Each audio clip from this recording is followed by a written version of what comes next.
You know what's wild about hardcore mode? You can do everything right for hours, build the shelter, gather the food, set up the defenses, and then one bad decision, one moment you weren't ready for, and it's all gone. No respawn, no second chance, just gone. Most people think a financial recession works the same way, like it's some random disaster that just wipes you out and there's nothing you can do about it. But that's not actually how it works.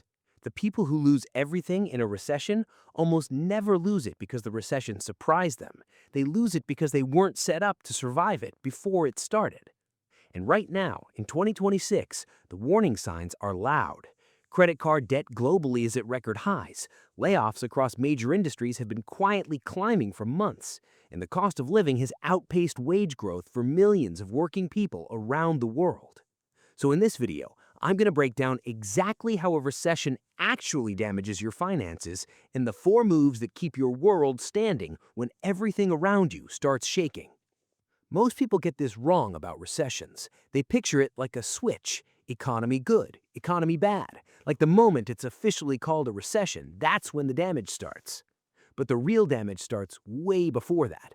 It starts when companies quietly stop hiring, when your hours get cut before anyone announces anything, when the cost of your groceries keeps going up but your paycheck doesn't move. By the time most people feel it, they're already behind. And the reason it hits so hard? It's not just the income drop, it's the chain reaction that follows. Miss one bill, now you have a late fee. Miss another, now your credit takes a hit. Tap your savings to cover it, now you have no cushion for the next thing. And in a recession, there's always a next thing. 1 month without stable income isn't just uncomfortable. For most households, it's a full emergency. The people who survive a recession without permanent damage are the ones who built a buffer before it arrived, and that buffer starts with one thing: an emergency fund. Not a small one, a real one. 3 to 6 months of your actual living expenses sitting somewhere accessible but separate from your everyday spending account. And look, I know, this isn't exciting advice. Nobody goes viral talking about emergency funds, but here's why it matters more than anything else on this list. During a recession, the most dangerous thing you can do financially is make a decision under pressure. Selling your investments because you need cash, taking any job that comes because you can't wait for the right one, going into high-interest debt just to cover basics. Every one of those decisions costs you more in the long run than the emergency itself. A buffer removes the pressure. It gives you time to make good decisions instead of desperate ones. That's the whole point. If you don't have one yet, start now. Even building it slowly is better than not building it at all, because a half-built buffer is still better than zero when things go wrong. Now here's the move that most people skip until it's too late: high-interest debt.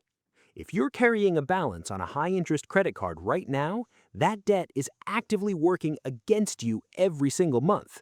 The interest doesn't pause during a recession. It doesn't care what's happening in the economy. It just keeps compounding. And when income gets unpredictable, that fixed monthly pressure becomes the thing that breaks people. The goal is to attack that debt now while you still have stable income to do it with. There are 2 ways people approach this: pay off the highest interest rate first, which saves you the most money mathematically, or pay off the smallest balance first, which gives you faster wins and keeps you motivated. Neither is wrong. The best method is the one you actually follow through on. But either way, every dollar of high-interest debt you eliminate is one less dollar bleeding out of your budget when things get tight. Now, I want to talk about the mistake I see the most when recession talk starts getting loud.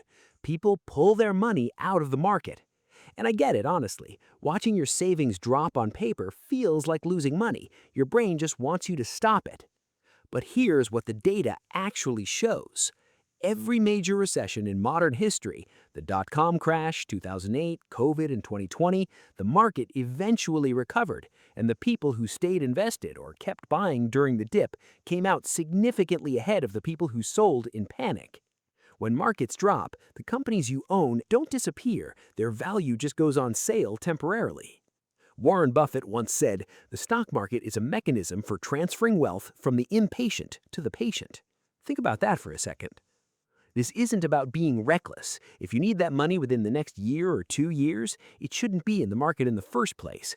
But if you have a longer horizon, staying consistent through a downturn is one of the most powerful financial decisions you can make. Stay consistent. Don't let fear make the call. Still last thing, and this one doesn't get talked about enough. Your income is the foundation everything else is built on. Your savings, your investments, your emergency fund, none of it works without income flowing in. And the single biggest threat a recession poses isn't to your portfolio, it's to your paycheck. So the question to ask yourself right now, honestly, is this: how replaceable are you? Not in a harsh way, just practically. Do you have skills that are hard to automate? Is your field the kind that holds up when spending slows down? Do you have more than one way to bring in money? Because the people who come through a recession in the best shape aren't always the ones with the most saved. They're the ones whose income didn't stop. That might mean learning something more useful. It might mean building a small side income, something realistic, not a fantasy, that adds a bit of money each month without depending on a single employer. One income source means one point of failure. Two income sources mean options. And in a recession, options are everything. So here's the full picture. A recession doesn't have to wipe your world, but surviving one isn't about luck, and it's not about timing things perfectly. It's about building the right structure before the bad night arrives. Emergency fund is your armor. High interest debt eliminated so it can't bleed you out. Investments left alone to recover instead of locked at a loss. And income protected or diversified so one layoff doesn't end the game. The people who panic in a recession are the people who were improvising all along. The people who stay calm, they just followed the plan they already made. That can be you. If this video helped you think about your finances differently, drop a like. It genuinely helps this channel reach more people. Subscribe if you want more of this. There's a lot more coming.